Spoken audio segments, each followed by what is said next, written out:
Podcast. En contact avec Ipto. Les secrets des rois du phoning et de la télévente.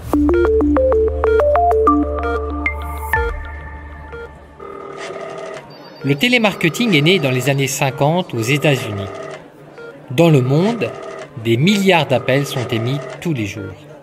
Mais certains télévendeurs performent mieux que d'autres. Comment font-ils ? Quels sont leurs secrets ?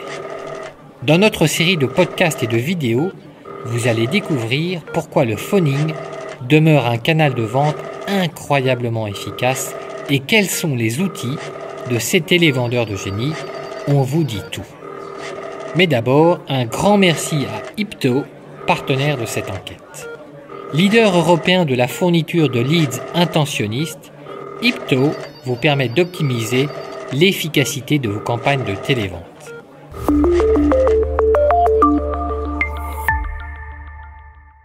Place à l'épisode. Roland Degas, Ballon d'Or. Roland Degas avait un talent absolu, mais elle ne le savait pas. Heureusement, un agent de star l'a repéré. Et la voilà, capitaine de l'équipe. Ce métier m'a choisi, dit-elle.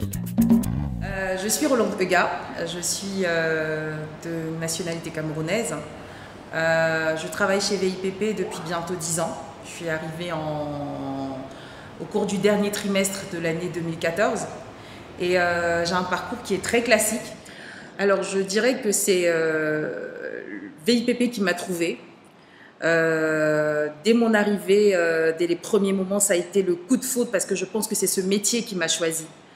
J'ai intégré une équipe de jeunes qui avaient un objectif très simple et qui était celui de réaliser une vente à la journée. Et dès les 10 premiers jours, j'arrivais facilement, mais vraiment aisément, avec les outils que m'avaient donnés mes managers, à réaliser 2, 3 ventes et à égaler des personnes qui avaient beaucoup plus d'ancienneté. Alors, ce qui m'a marqué dès mon premier parcours, c'est la reconnaissance de ce travail par mon manager de l'époque, qui m'a vu un vendredi soir et qui m'a convoqué dans le bureau du chef de plateau et a dit à mon chef, à son chef à l'époque, Roland, je n'ai plus rien à lui apporter, je pense qu'elle doit passer à un autre niveau et je pense qu'elle est capable de challenger les plus grands. Et c'est comme ça que j'arrive dans la cour des grands, alors que j'ai quelques semaines d'ancienneté, les rêves plein les yeux, les poches pleines aussi, et une envie de me dépasser simplement parce que j'avais été reconnue pour ce que j'étais capable de donner et pas pour ce que j'avais comme background. Et à partir de ce moment, je me suis dit, je vais tout donner, je vais tout casser. Il n'est pas question que je déçoive ce manager-là qui m'avait fait confiance et qui m'avait permis de passer à un autre niveau, qui avait reconnu mon talent et qui l'avait apprécié à sa juste valeur et qui était prêt à me pousser à un autre niveau.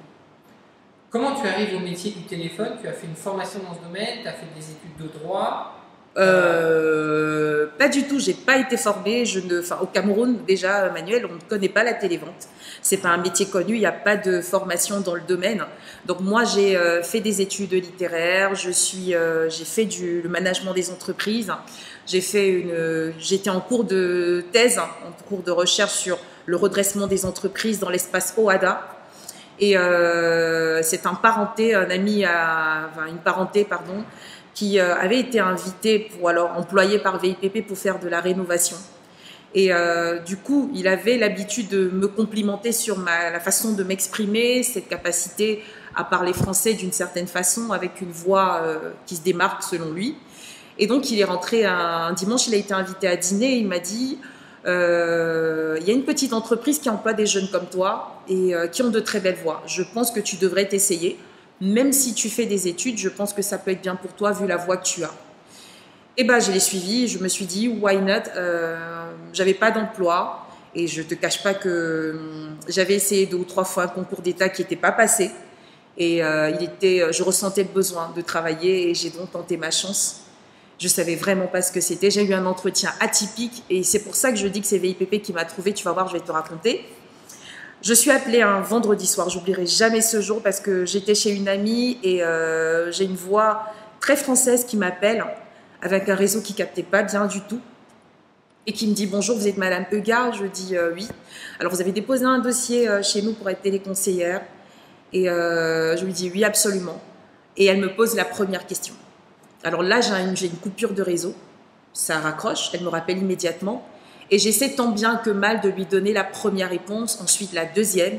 Et après, elle me dit « Écoutez, revenez nous voir. Enfin, je vous attends demain matin à 9 h pour un entretien de visu. » J'arrive demain matin, j'étais toute excitée, j'étais curieuse de me dire « Mais est-ce que j'ai réussi à le passer ?» Elle ne m'a pas bien entendue.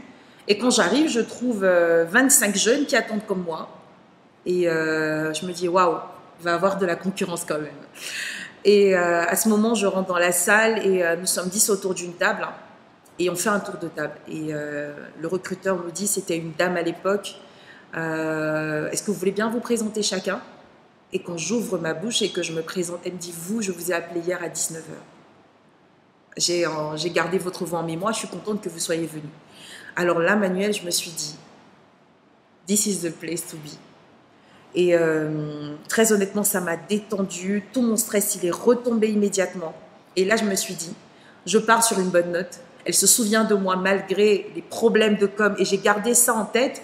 Et je vais te dire pourquoi ça m'a aidé au cours de ma carrière. Ça m'a appris, en fait, qu'il faut toujours s'occuper de ce qui dépend de nous. À cet instant, le réseau, je ne le contrôlais pas.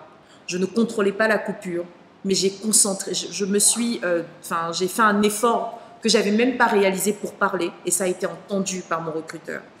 Et aujourd'hui, je partage ce conseil en général en disant, ce qui dépend de toi doit toujours être soigné dans le détail. Le reste, tu peux pas le contrôler, alors ça sert à rien de perdre ton temps. Et c'est comme ça que je rentre chez Interstice. Je suis recrutée, je suis formée pendant 1 mois et demi. Et le mois et demi qui a suivi, un mois et demi après, je suis sur un plateau et je suis challengée sur mes résultats parce qu'on était très au point sur le résultat. Tout ce que tu connais, que je ne t'apprends pas, hein, le respect du script, le sourire, l'écoute, que je ne comprenais pas. Très honnêtement, c'est une notion qui était totalement théorique parce que dans les faits, pour moi, écouter, c'est se taire quand on parle. Et pour moi, sourire, c'est quand on était heureux. Il a fallu... Donc pour moi, au début, c'était il faut que j'applique les consignes, mais surtout, il faut que je m'écoute et que je donne le meilleur de moi. Et c'est comme ça qu'au début, malgré mes failles dans toutes ces règles qui disaient il fallait se taire, il fallait pas couper la parole, je l'ai fait, hein, mais ma capacité à prendre le pli tout de suite, à réaliser des ventes tout de suite, m'a démarqué du reste du groupe, comme je te disais tout à l'heure, et ça m'a permis d'écrire mon histoire. Et ma plus belle période dans toute cette maison, et je le dis toujours à tous mes apprenants, c'est ma période de prise d'appel. Parce que tout dépendait de moi. J'étais le seul acteur de mon salaire, le seul acteur de mon bien-être. Et j'avais un slogan que je partage encore aujourd'hui. Rien ni personne ne peut se mettre entre moi et l'engagement et ce que je suis venue chercher chez Interstice. Et ben voilà. Tout de suite, tu fais beaucoup de ventes? Absolument, tout de suite. Tu fais de la téléprospection? De la téléprospection pour une grosse entreprise de télécommunications française. On vendait des connexions Internet à domicile. Et on était hyper challengés parce que c'était un contrat qui était tout nouveau. Il avait quelques mois à peine. Et donc, on était encore en prise de confiance vis-à-vis de notre client.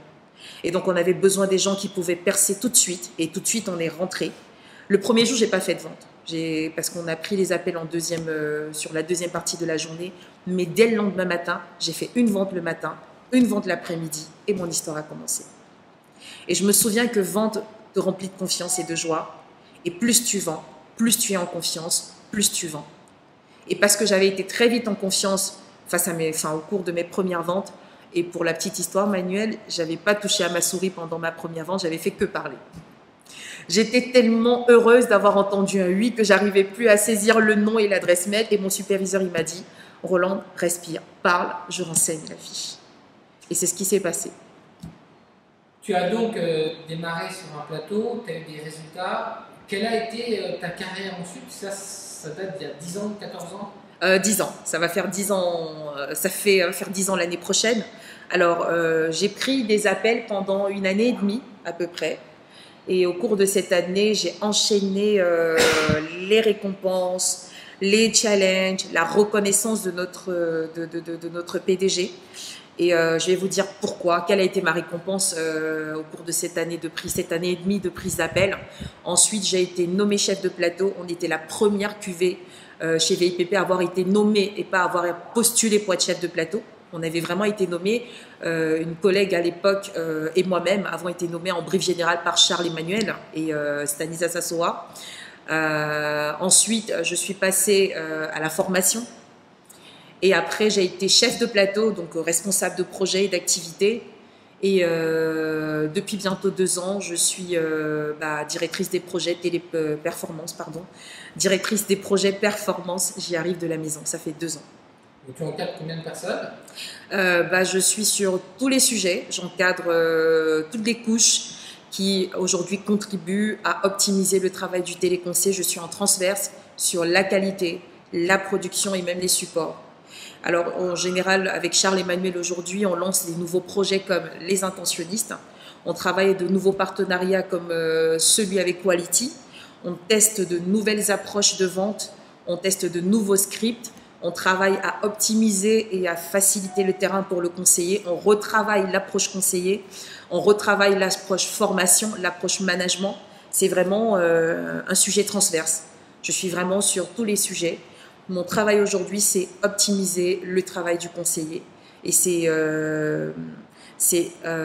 lui donner un moyen beaucoup plus facile d'atteindre du résultat.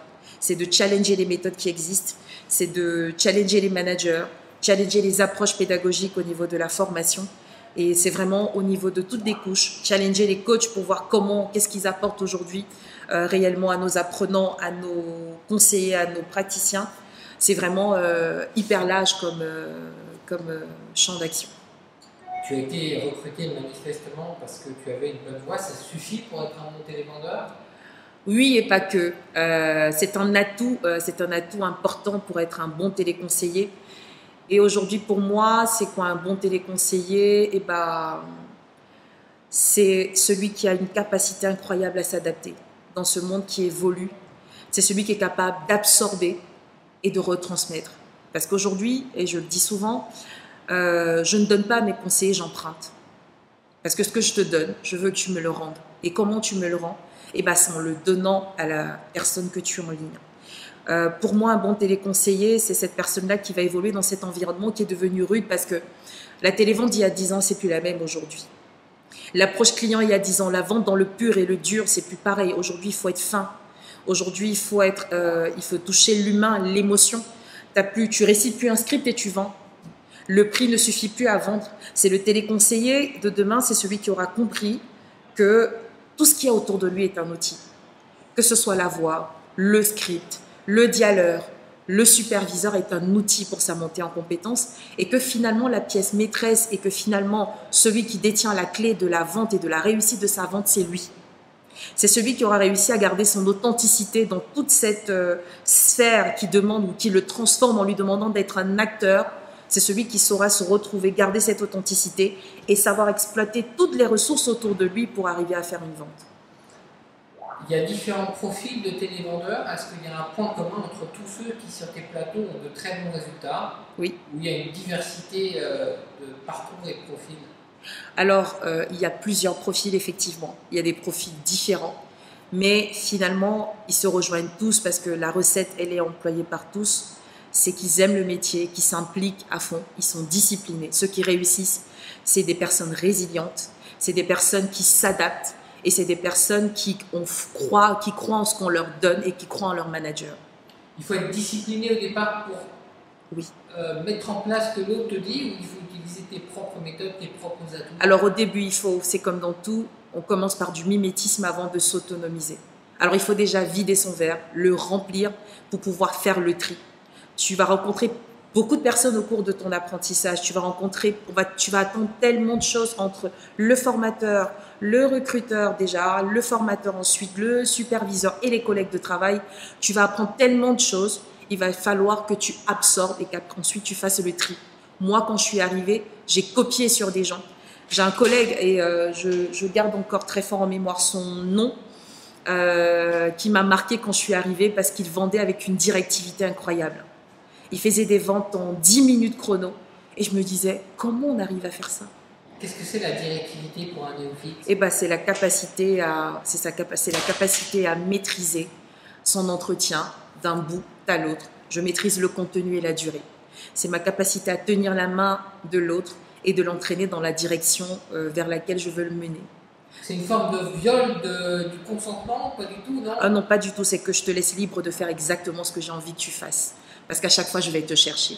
À chaque fois, je vais te tendre la main. Je vais te dire, on va faire ça, est-ce que ça te va? Je vais t'expliquer pourquoi je t'emmène dans cette direction et quel est l'intérêt pour toi de le faire comme ça. Je vais te demander de me faire confiance, pas parce que je te le dis, mais parce que c'est mon métier. Et parce que je sais exactement que si tu me fais confiance, on arrive ensemble à la solution. C'est parce que je vais t'entraîner et pas te dicter. Je vais marcher avec toi, je ne vais pas marcher devant toi. Je ne vais pas te tirer, je vais vraiment t'emmener avec moi. Je ne marche pas devant toi, je marche avec toi.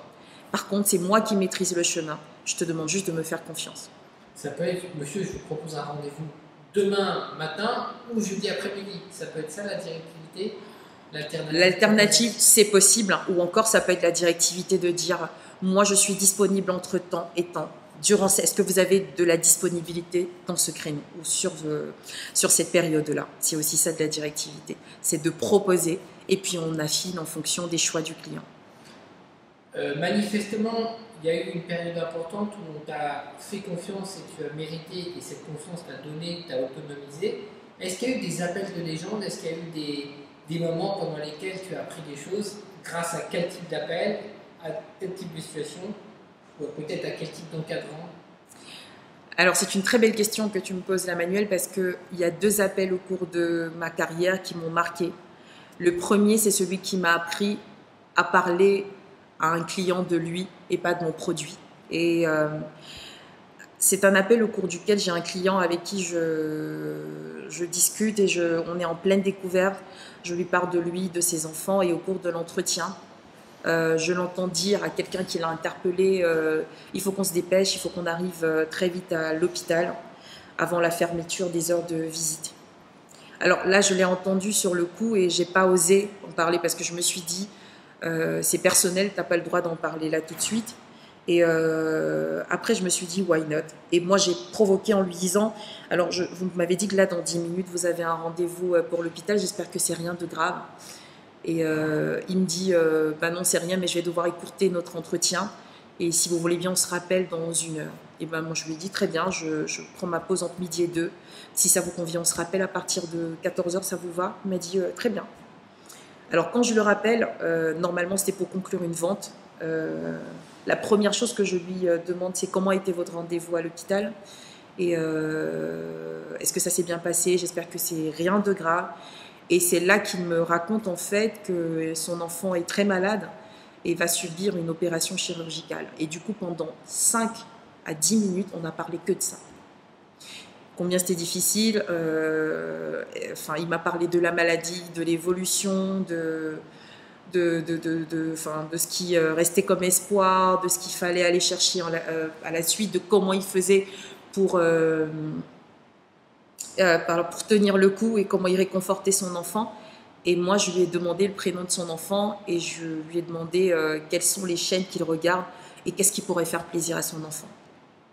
Et il y a eu quelques minutes de blanc. Et après, il m'a dit, Mademoiselle Rolande, vous savez quoi, je vais prendre cette offre et je vais vous dire pourquoi. Quand j'ai raccroché avec vous tout à l'heure, j'ai un proche qui m'a dit de ne pas souscrire par téléphone parce que ça ne valait pas le coup. Mais là, vous m'avez appelé et vous m'avez parlé de moi et ça fait 10 minutes qu'on est en ligne et à aucun moment vous ne me parlez de mon IBAN alors que c'est ce que j'étais censée vous donner. Alors, pour ça, est-ce que je peux parler à un de vos responsables? Et cet appel, il m'a changé. Il m'a appris à parler de mes prospects, de ce qui les intéresse. Il m'a appris à oublier l'objet de la vente pour m'intéresser à eux parce que comme ça, je les touchais. Et c'était une expérience qui a transformé ma force de vente.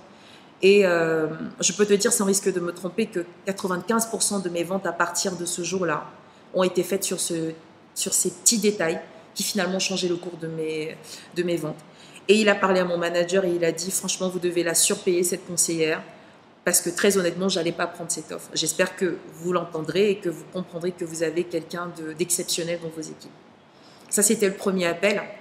Et le deuxième a été un appel qui a été aussi une reconnaissance de notre PDG Charles Emmanuel, qui avait reçu une demande du numéro 2 de l'entreprise de telco pour laquelle on preste, qui avait un proche qui souhaitait changer d'offre, mais qui n'était pas convaincu qu'il voulait prendre chez. Et du coup, cette personnalité de la boîte a demandé à Charles, qui était ton meilleur télévendeur et qui était capable de convaincre quelqu'un qui pense que ne fonctionne pas. Et mon chef de plateau a dit, si tu veux quelqu'un, il faut que tu prennes Rolande. C'est la première fois que j'ai rencontré Charles-Emmanuel. Je ne lui avais jamais dit bonjour, je ne l'avais jamais vu, ou alors je l'apercevais, mais on ne s'était jamais dit bonjour. Le premier bonjour que j'adresse à Charles-Emmanuel, c'est ce jour-là, parce que je suis convoquée dans son bureau, et je suis convoquée pour qu'il me présente le contexte et qu'il me dise « Tu vas faire cet appel et je veux que tu assures ».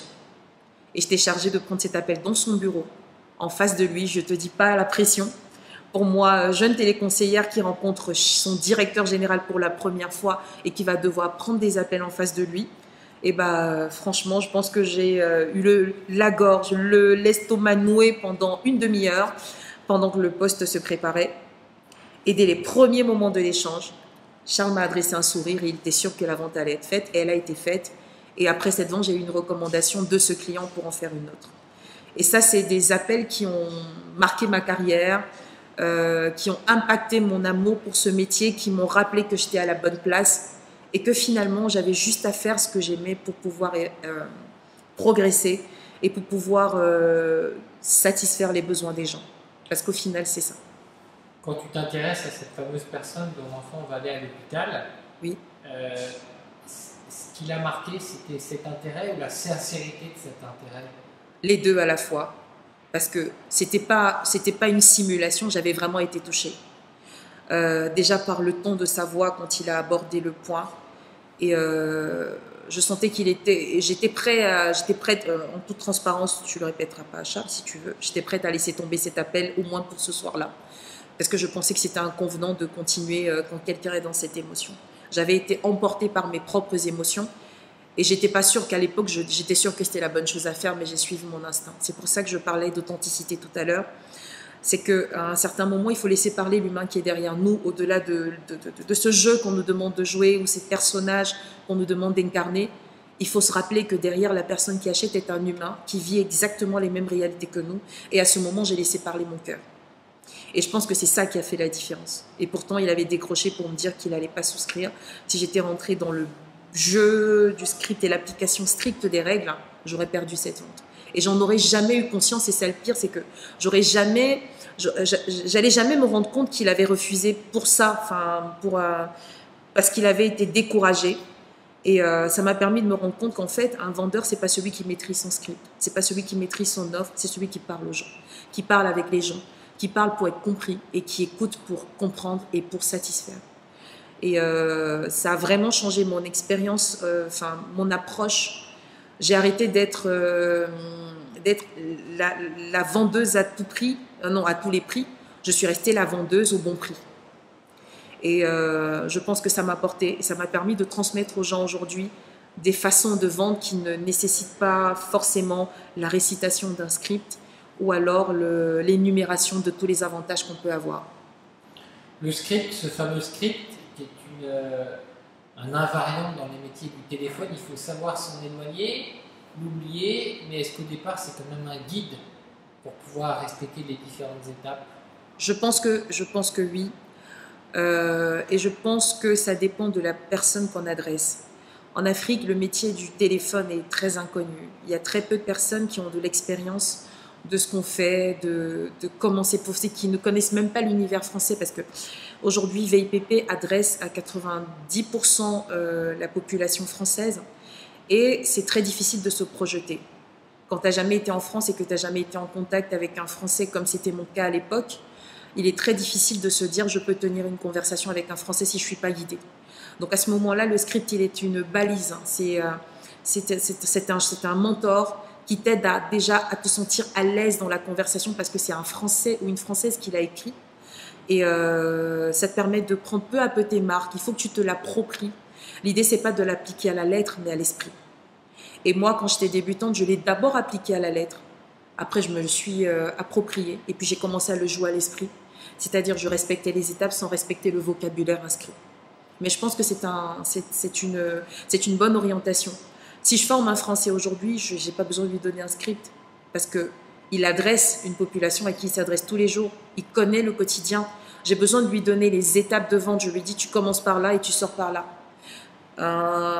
Mais pour un Africain aujourd'hui qui va adresser le marché français, j'ai besoin de lui donner déjà, parce qu'il a besoin de s'appuyer sur quelque chose, et ce ne sera pas moi, parce que je ne pourrai pas être à 100% de ses appels, j'ai besoin de lui donner un élément objectif sous la main qui le guide, l'oriente et lui donne le courage de se lancer. Pour moi, c'est ça le script. C'est la première étape de l'apprentissage, et c'est en fonction de la personne en face de moi que je dirais il en faut un ou il n'en faut pas.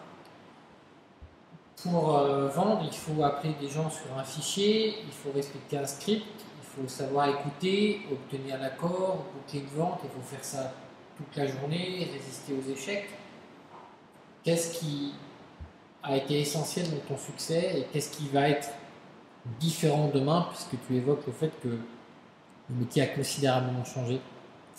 Alors, qu'est-ce qui a été mon succès? C'était, si je peux l'appeler un succès, parce que je pense que le succès, il est encore à faire. C'est une belle histoire et je pense qu'elle est encore à écrire. Qu'est-ce qui a été ma force? C'était déjà la raison pour laquelle j'étais là. J'étais là parce que j'avais besoin de travailler. Et c'est parce que très tôt, j'ai été reconnue pour ce que je valais. Alors maintenant, au fil de l'eau, ça a été les larmes, ça n'a pas toujours été rose, il y a eu des périodes difficiles où il a fallu se relever. Mais ce qui m'a permis de rester, c'est tous ces souvenirs-là qui me portaient, qui me disaient, moi personnellement, je sentais que j'étais à ma place parce que je me suis dit, c'est difficile aujourd'hui, mais ça n'a pas toujours été le cas. Et l'autre chose, c'est que j'avais ce que je méritais. Quand je bossais bien, j'étais payée à la hauteur de ce que j'avais bossé. Et quand j'étais en dessous des résultats, eh ben, j'avais exactement ce que je méritais. Et il y avait après, j'ai pas envie de dire que VIPP, c'est le paradis et que c'est l'endroit sur Terre où il faut travailler, mais c'était moi, mon chez-moi. Avec ses forces et ses faiblesses, on travaillait en équipe parce que la bonne nouvelle, c'est que quand tu étais au sommet de la chaîne, tu avais des challengers tout le temps. Et cette envie de toujours se dépasser, quand tu avais un nouveau qui arrivait, il fallait lui rappeler que c'était toi la tête de liste. Il fallait toujours monter un peu plus. Et comme on se challengeait et qu'on était porté par les managers, on était porté par des challenges rémunérés à chaud, on était porté par le fait de dire tu peux progresser. Tu ne vas pas rester conseillère et si tu veux passer à une autre étape, il faut que tu sois toujours parmi les meilleurs. Cet espoir de passer à une autre étape m'a nourri. Et de me dire aussi le contexte camerounais, très transparente avec toi, c'est pas un contexte où le marché de l'emploi est accessible facilement. Donc il y avait ce contexte-là et il y avait une entreprise où j'avais juste à donner ce que je savais faire pour avancer. La reconnaissance semble importante comme facteur de succès pour toi. Absolument. Absolument. Alors, ça a été une révélation ou tu savais que tu avais du talent? Je le savais parce que je savais que j'avais du talent, mais j'avais pas conscience de l'étendue de mon talent. Je savais que j'étais quelqu'un de brillant parce que j'avais fait des études brillantes, parce que je savais que j'étais quelqu'un d'intelligent. Enfin, mes notes me rappelaient que j'étais quelqu'un d'intelligent, mais je savais pas que je pouvais me réinventer aussi vite. Les études que j'ai faites voulaient que je sois quelqu'un de très carré. Je maîtrise les règles de loi. Je parle de tous les sujets qui fâchent. Redressement d'entreprise. Enfin, je devais avoir un esprit qui est très carré. Et ce que j'ai appris avec VIPP, c'est la souplesse. Donc, je pense que j'avais conscience que j'avais une valeur. Mais ce que je ne savais pas, c'était quoi à quelle hauteur je pouvais être bien. Sur un plateau, quand on appelle, faites de l'appel sortant, des mauvais fichiers, oui. Ça pollue la journée, ça casse la journée. C'est important à quel point dans l'efficacité d'une journée le fichier, c'est le truc décisif, ou même sur des mauvais fichiers, il y a des gens qui vont performer. Je dirais des bonnes fiches. Ah oui, alors après c'est des prospects qui en veulent. Bah oui, c'est ça. Enfin, ce qu'il faut déjà voir, c'est quelle est la définition de bonne fiche. Est-ce que c'est la fiche qui décroche? Est-ce que c'est le prospect qui attend tout de suite, je veux la box? Est-ce que, enfin, chacun sa définition de mauvais fichier. Et pour avoir été conseillère, je pense que la définition universelle de bon fichier, c'est le client qui est très à l'écoute, qui pose pas beaucoup de barrages et qui a un peu envie d'acheter. Alors oui, je pense que c'est impactant parce que, mais pour moi, le premier élément qui impacte la journée d'un téléconseil, c'est qu'il n'y ait pas du tout de fiche. Quand tu ne parles à personne, eh ben, tu n'as aucune chance. Je pense qu'il faut déjà qu'il y ait un décroché, qu'il y ait quelqu'un qui décroche. À partir du moment où tu as quelqu'un à qui tu parles, eh ben, la vente, elle devient la tienne. Il n'y a pas de bon ou de mauvais prospect, il y a juste une approche qui fait adhérer un prospect ou pas. Et puis, il y a on rentre un peu dans le cœur du métier, oui. On passe beaucoup d'appels, on tombe sur des répondeurs. Maintenant, vous êtes équipé d'outils qui permettent de détecter les automatiquement. C'est-à-dire que ça, c'est décisif. Vous parlez à plus de gens dans une journée. Oui, normalement, on passe. La détection automatique, une fois qu'elle a trié le répondeur, ne te passe que le prospect qui décroche. En revanche, si tu as une proportion de répondeurs qui est élevée, bah, tu restes en attente. Et du coup, c'est du pareil au même. Autant avoir un répondeur que de rester 30 minutes à ne rien faire. Ça t'endort, ça casse le rythme. Et la prochaine fiche, tu vas la louper. Pas parce que le prospect était mauvais, mais parce que tu étais distrait. Et c'est ça toute la nuance. C'est pour ça qu'aujourd'hui, la place du responsable d'équipe est clé dans notre métier. Parce qu'en fait, garder son équipe en éveil, c'est un exercice qui paraît très simple, mais qui est très compliqué. Alors, tous les téléconseillers, et moi aussi, quand j'étais conseillère, je détestais avoir de l'objection. Je détestais avoir du barrage. Et pourtant, c'est normal. Avec le temps, et quand tu as appris à être un bon conseiller, tu sais que la vente commence quand le client dit « ça ne m'intéresse pas ».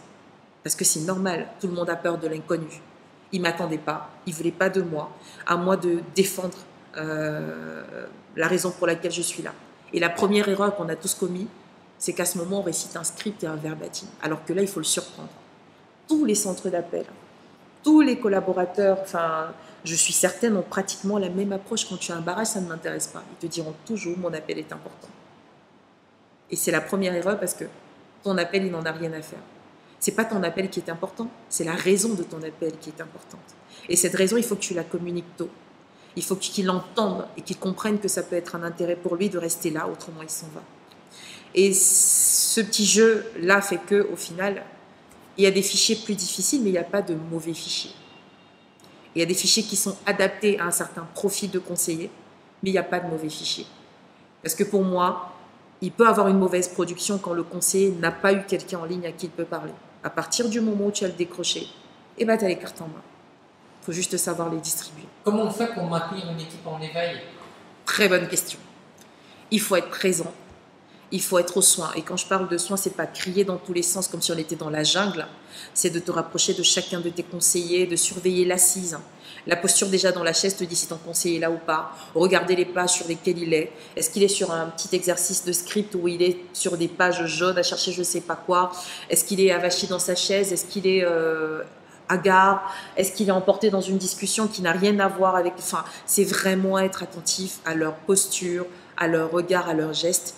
Éveiller une équipe aussi, c'est mettre un sujet d'actualité sur la table et en parler avec eux pendant les moments de waiting. Par exemple, une objection qui est récurrente, une information du client ou alors un challenge mis en place. C'est vraiment de les intéresser vers un sujet qui rappelle qu'ils sont au travail et qui sont là pour faire des ventes. Un sujet qui les garde dans l'esprit du travail, dans l'esprit de la mission qu'ils ont à accomplir, c'est de leur parler de leur objectif, c'est de féliciter quelqu'un pour une accroche qui a été faite le matin. C'est vraiment de les garder dans cet état d'esprit-là. Mais c'est certainement pas crier. C'est-à-dire que le télétravail dans le métier de la vente par téléphone, c'est pas tout à fait adapté. Il faut de l'animation proximité. Oui, je reste convaincue que pour réussir, déjà il faut être en équipe parce que tout seul, franchement, on n'est pas émulé, on n'est pas suffisamment émulé. Et je pense que seul dans sa chambre, eh ben, on n'a pas le dynamisme qu'il faut. Je pense qu'on a besoin de quelqu'un qui nous rappelle qu'on a un objectif, qu'il est présent, et on a besoin de voir quelqu'un qui réussit à le faire pour se dire s'il y est arrivé, et ben moi aussi je peux. On a besoin de quelqu'un qui titille notre orgueil, qui nous rappelle que je pense que là tu es en train de pourrir notre SPH, il faut que tu te bouges. Je pense qu'il y a besoin de cette émulation, de cet échange, de ces challenges-là pour que c'est un travail qui est tellement... c'est une sempiternelle routine à tel point qu'elle peut user s'il n'y a pas quelqu'un qui se réinvente ou qui nous rappelle qu'on peut se réinventer. Et tout seul dans sa chambre, je pense qu'on ne tient pas longtemps. SPH, c'est quoi? Nombre de... Enfin, c'est la vente par heure, le contrat par heure. Je peux dire VPH qui est la vente par heure. Souscription par heure. Souscription par heure, c'est ça. D'accord. Il y a une très forte détermination, une envie, une forme de positivisme chez tous les téléconseillers que j'ai rencontrés au Bénin, au Cameroun, chez VIPP. C'est foncièrement la personnalité des personnes africaines ou c'est parce que chez VIPP, vous parvenez à recruter ces gens-là et à identifier qu'ils ont ça? Alors, je vais te répondre par pays. Au Cameroun, on n'est pas foncièrement poli. Je ne vais pas parler de gentillesse, je vais parler de politesse. En revanche, au Bénin et au Togo, c'est inné, c'est naturel. Le nombre de bonjours que tu reçois dans la rue, alors que tu connais pas les gens et ils te le disent pas pour te le dire, ils te sourient et ils te regardent en te disant bonjour. Au Cameroun, non. C'est pas, je dirais qu'au Cameroun, on a un peu forgé, on a été forgé pour être aimable au téléphone. On nous a rappelé que la notion de sourire n'avait rien à voir avec la notion de joie. C'est pas la même chose, c'est pas une émotion, c'est juste un trait de visage ou alors une émotion qu'on fait passer dans une posture qu'on donne à sa voix pour donner à l'autre envie de passer du temps avec nous, pour lui dire qu'on est content de la voir, même si dans le fond on l'est pas. C'est simplement pour installer un climat agréable, ça n'a rien à voir avec notre état émotionnel, ça on nous l'a appris, on nous l'a tous appris, on me l'a appris à moi. Et pourtant, pour avoir travaillé avec mes collaborateurs béninois et mes collaborateurs togolais, le sourire, il est naturel, il est inné chez eux. La politesse, franchement, on ne l'apprend pas. Ils sont des fois un peu trop polis. Et c'est pour ça qu'en fait, avec eux, autant au Cameroun, il faut travailler cette politesse, autant au Bénin et au Togo, il faut travailler un peu de directivité, un peu de, je ne dirais pas combativité parce que ce n'est pas un combat de boxe, mais il faut un peu de... La vente, c'est un peu un rapport de force. Un rapport de force très docile, mais ça reste un rapport de force parce qu'il faut que quelqu'un cède. Et des fois, dans leur élan de gentillesse, ils cèdent un peu trop vite. Et là, on leur apporte un peu de ténacité, un peu de rebond, une bonne répartie pour pouvoir tenir le prospect jusqu'au bout. Et donc, c'est pour ça que je dis que je te répondrai par pays. C'est ça. Un bon télévendeur, c'est pas forcément un bon agent de service client. Il faut des qualités de caractère comportemental très propres au télévendeur. On parle de la capacité de résistance au stress, c'est un peu une banalité ou... Alors, je pense que pour les deux corps de métier, il faut résister au stress. Je pense on a tous des objections, même si elles ne sont pas formulées de la même façon. Je pense qu'on vend tous un service ou un produit. Que je sois en service client ou que je sois en front office, je vends. D'un côté, je vends une solution que le client n'a pas envie d'entendre. Et c'est beaucoup plus compliqué parce qu'il a déjà le produit, il a déjà essayé, et donc je ne lui vends plus du rêve. J'ai envie de dire que le service client est aussi dur que la télévente. Même si d'entrée de jeu, on se dit, quelqu'un qui est bon en service client ne peut pas l'être en télévente, je pense que non. Moi, personnellement, je pense qu'un bon agent de service client peut faire un bon vendeur. Il faut juste lui apprendre à approcher le client différemment. D'un côté, il a un client et de l'autre, il a un prospect. C'est juste l'approche qui change. Mais dans la résilience, dans la capacité à convaincre, je pense que la conquête reste aussi difficile que la rassurance qui est demandée au niveau du service client. Donc pour moi, je pense qu'on peut être autant un bon télévendeur qu'on peut être un bon agent de service client parce que finalement, en prospection, le client peut avoir un doute, mais en service client, il a des convictions. Il sait que ça ne fonctionne pas, il sait qu'il n'a pas reçu le produit. Et là, ça demande une méthode, une approche pédagogique qui est tout aussi forte que lorsque tu fais de la prospection à froid. Qu'est-ce que tu te vois faire dans quelques années? Très bonne question. Jusqu'ici, je me projette avec VIPP encore. Je pense continuer à contribuer à l'élaboration de ce beau projet. Même si sur du long terme, pourquoi pas de la consultation, j'aimerais rencontrer d'autres peuples, travailler avec parce que j'ai appris avec le temps que sourire aux autres, c'est la plus grande des richesses. Et je pense que mon parcours est enrichi aujourd'hui parce que j'ai côtoyé des collaborateurs différents. Et ma version camerounaise de la télévente s'est largement enrichie au contact de mes collaborateurs béninois et togolais. Donc pour moi aujourd'hui, à court terme, c'est continuer de contribuer à la construction de cette belle maison. Et peut-être sur le long terme, il va falloir que j'aurai peut-être besoin de faire, pourquoi pas, de la consultation. C'est quoi de la consultation? Devenir consultant? Non, ou toi-même recevoir des cours Ah non, non, non, devenir consultant. Devenir partager mon expérience avec d'autres call centers de manière totalement autonome, pourquoi pas. Mais pour l'instant, je me projette avec l'IPP. Tout le monde parle de l'impact de l'intelligence artificielle sur plein de métiers. Oui. Le métier de la télévente, de la téléprospection, selon toi, il risque d'être impacté. Et si oui, dans quel... Positivement. Oui. Uniquement positivement. Alors, la télévente qui passait d'un annuaire téléphonique avec l'arrivée des dialers comme Nixis, Hermès, etc., ont tous contribué à servir la télévente. Et bah pour moi, ce sera pareil pour l'IA. Ce sera un outil de plus qui va incroyablement faciliter l'outil du conseiller. C'est que comme ça que je le vois. L'émotion, l'humanité ne sera jamais remplacée par un outil. J'en ai la forte conviction. Mais je suis certaine que ça va contribuer, comme tous les autres outils, à rendre ce métier moins compliqué, beaucoup plus simple, et qui va permettre au conseiller de se concentrer sur ce qui en vaut vraiment la peine. Lui, sa capacité à être quelqu'un d'exceptionnel, sa capacité à en donner, à vendre sa marque de la manière la plus efficace, parce qu'il ne faudrait pas qu'on se trompe, c'est le conseiller qui vend la marque et pas l'inverse. Et pour moi, ça va concentrer les centres d'appel sur les seuls sujets qui sont former les personnes à leur service. Enrichir ces personnes-là, leur donner de quoi plaire, de quoi satisfaire, de quoi vendre, etc. Mais je pense que c'est un bel outil. Et j'ai hâte qu'on y soit et de voir comment ça va encore transformer ce métier davantage. On va finir par le recrutement. Est-ce que tu es amené à recruter? Et comment recruter de bons télévendeurs? Il faut faire un test par téléphone, il faut faire d'abord des tests avec des machines pour savoir s'ils ont une bonne voix, un bon vocabulaire, une richesse de langage. Ah oui, il faut des prérequis. Alors, notre métier, c'est de transformer des aptitudes en compétences. Alors, il faut un minimum d'éléments à la base. Alors oui, j'ai fait du recrutement il y a un moment et pour moi, oui, il faut déjà regarder un CV, regarder l'écriture. Enfin, pas parce que je veux voir quelle est son étude, parce que c'est pas notre... Nous, on veut pas savoir ce qu'il est, on veut savoir ce qu'il est capable de faire. Mais on regarde un CV pour voir si, par exemple, il parle une langue, s'il en parle deux, s'il en parle trois, parce que le métier s'enrichit. Et c'est toujours un atout d'avoir quelqu'un qui a toutes ses cordes à son arc. Et ensuite, il faut lui passer un appel parce que finalement, ce sera un métier de téléphone et il faut déjà avoir le ressenti de ce que finalement, la voix, c'est notre premier outil, il ne faut pas se mentir.